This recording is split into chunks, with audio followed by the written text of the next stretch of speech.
Hello Aries, and welcome to your insight video for January's eclipse season, the first month of 2019.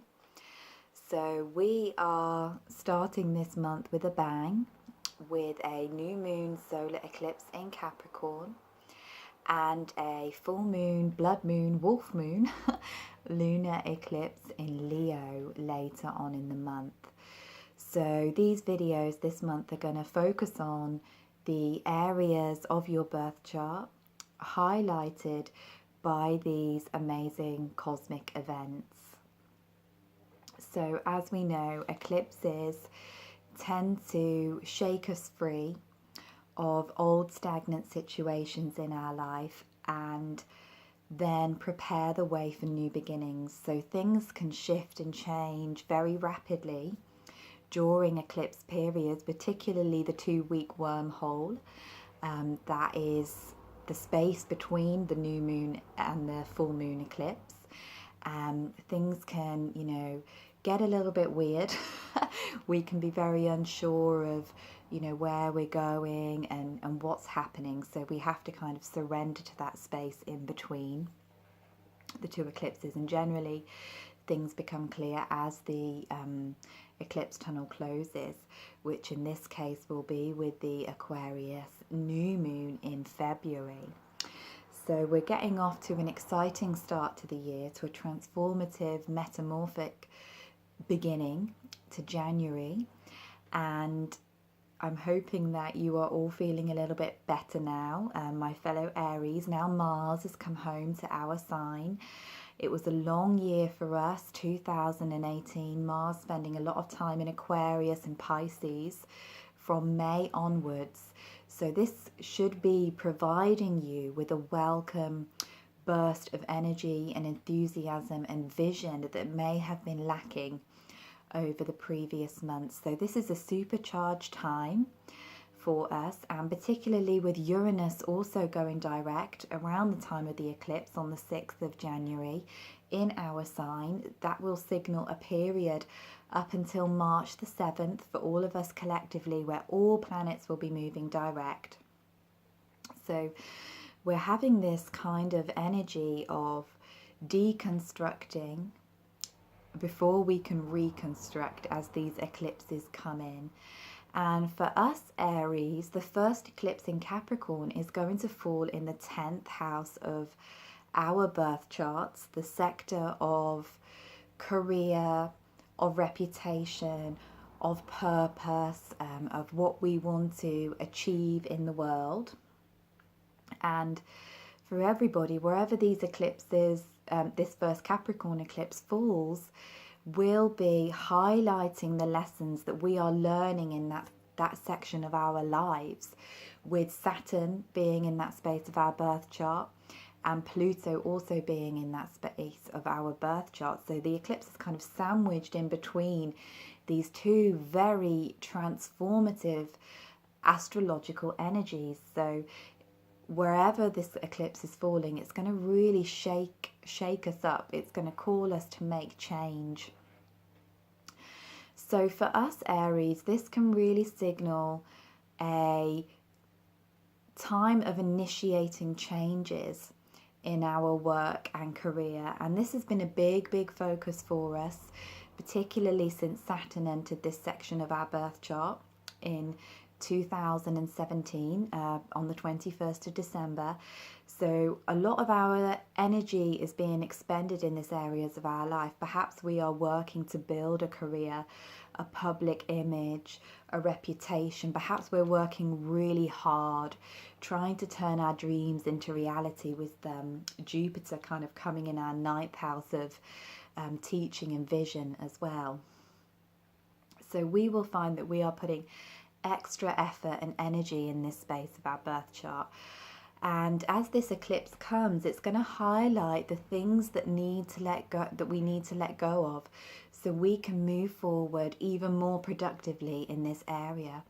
So there could be changes around employment, around work, around finances that could come from external factors, or perhaps it's just a internal knowing that something needs to change. If we're going to build our big vision, if we're going to do the work that we're supposed to do in the world, then we're going to have to make some changes around the structures and the foundations that we are building upon, so we can look at how we are effectively using our time and energy, and even how we're using the gifts of inspiration that Jupiter is now bringing us in our 9th house, that Mars is initiating within us as he moves through our 1st house, that Venus will be bringing as she moves into Sagittarius into the 9th house also on the 7th of January. So Venus in the 9th house, you know, coming up to conjoin Jupiter, it's really like, let the beauty of what you love be what you do. And we can be really looking at how aligned our work is with our values. So are we, you know, Saturn demands complete discipline, focus and integrity.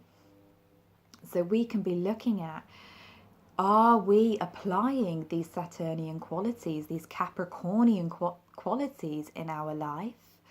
Or are we, you know, a bit more in our Mars and Aries energy, where we're wanting quick fixes, we're wanting everything to move fast, we're excited by the new, and we're not thinking about the longevity, the long-term vision, the long-term goals, which Saturn deals with.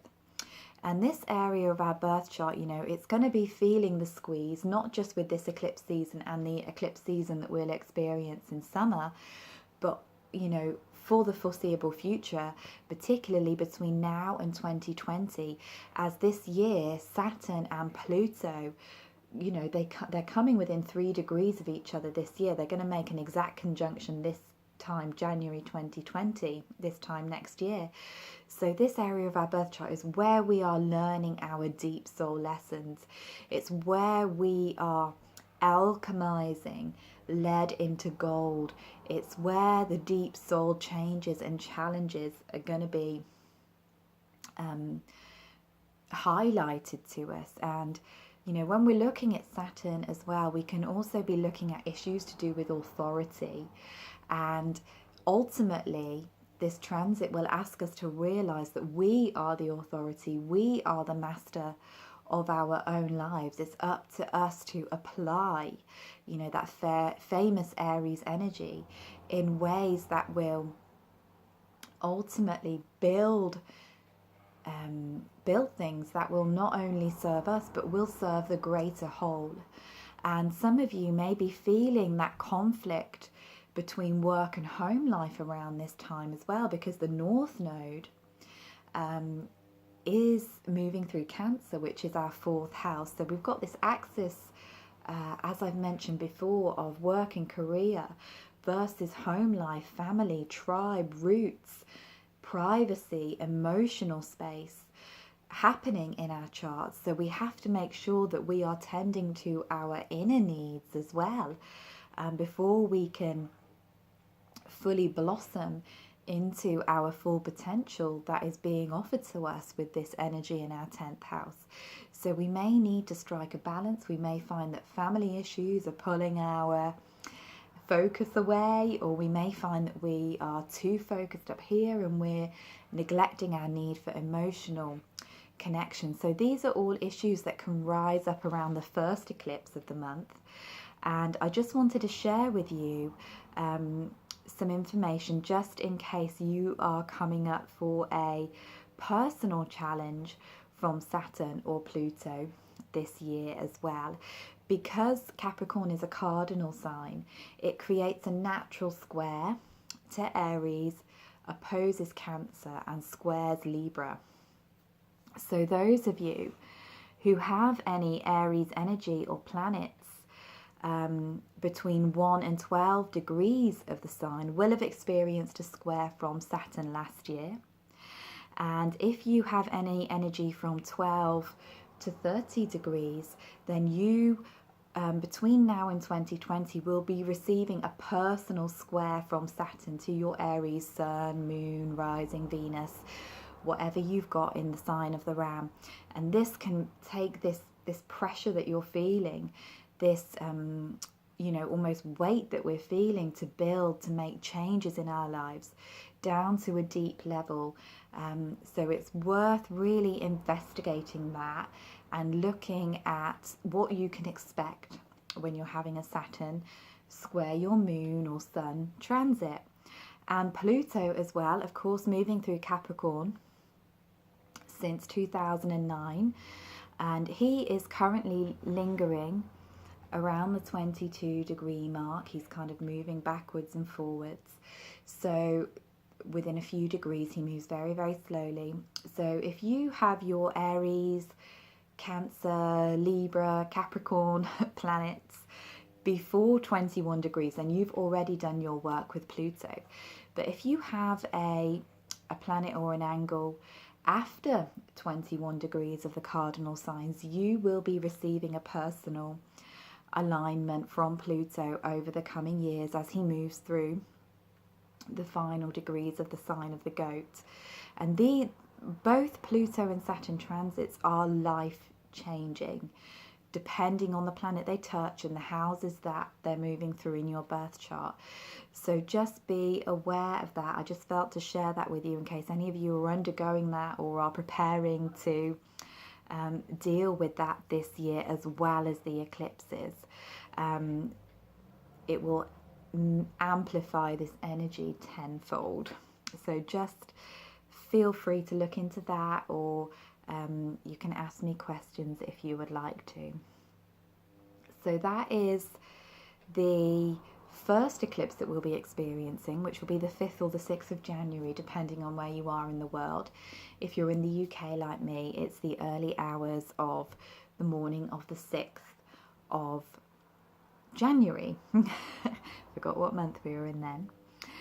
So the second eclipse of the cycle will be a full moon eclipse in Leo. And this eclipse is bringing closure to the previous lunar cycle, eclipse cycle. As we know, from 2017 till November 2018, the nodes were transiting the signs of Leo. The North Node and the South Node was in Aquarius for us all collectively. So the eclipses and that very powerful eclipse cycle we experienced last August was on this axis. And this is the final Leo eclipse that we'll be having in this cycle.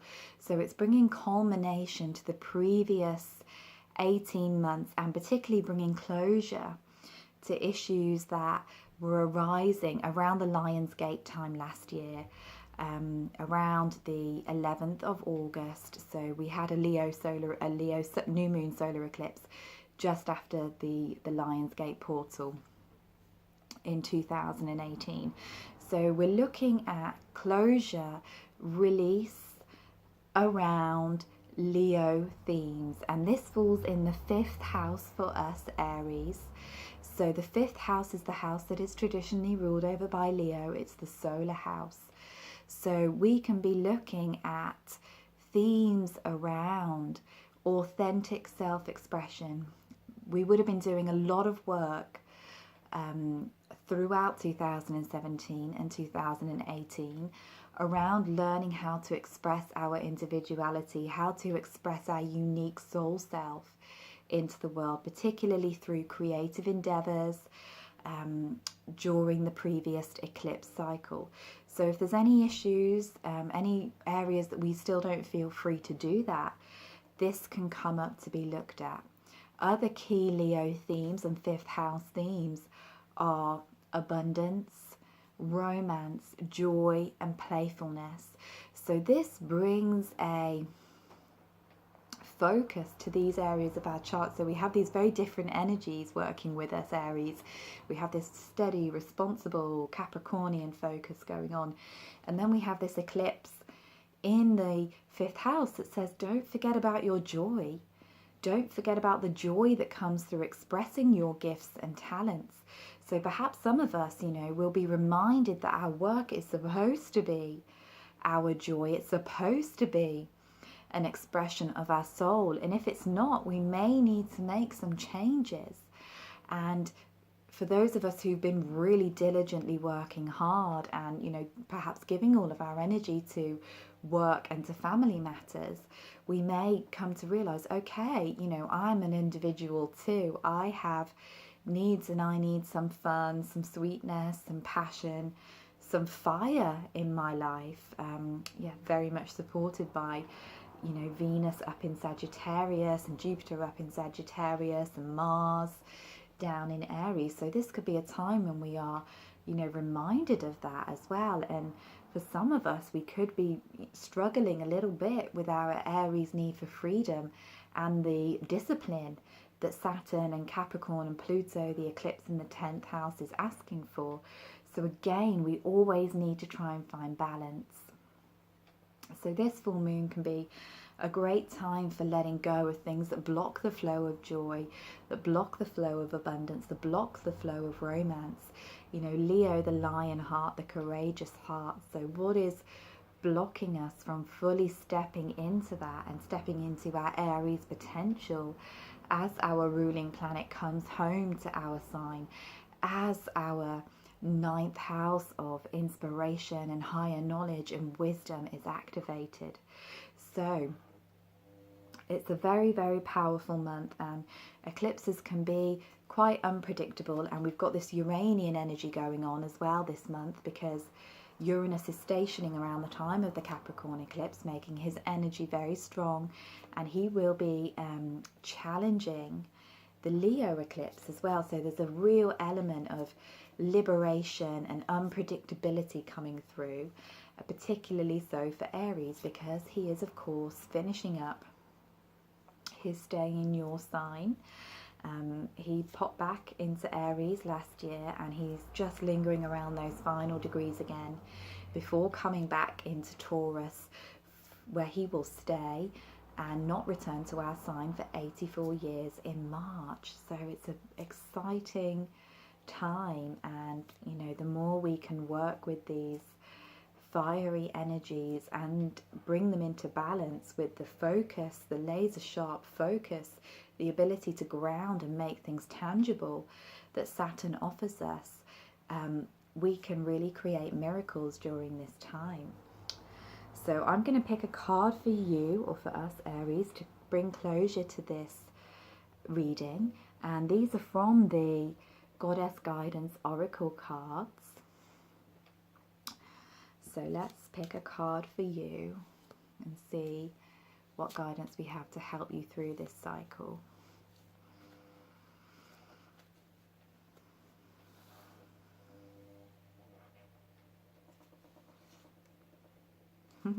That's amazing.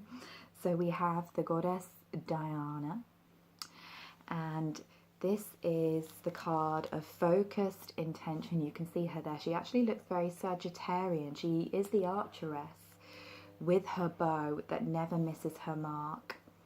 And the caption is, keep your unwavering thoughts, feelings and actions focused on your target and you will make your mark.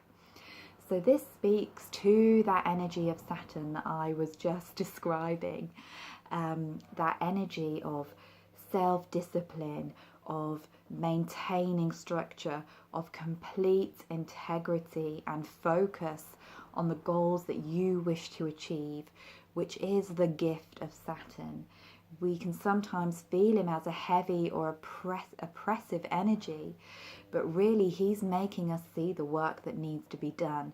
And Aries, there is no one more willing than you to step up and to take charge and to bring things into being, especially when Mars is in your sign. So this feels like a really positive way to end the reading. Thank you so much for listening to me, and I am wishing you a very, very transformative and magical start to the new year.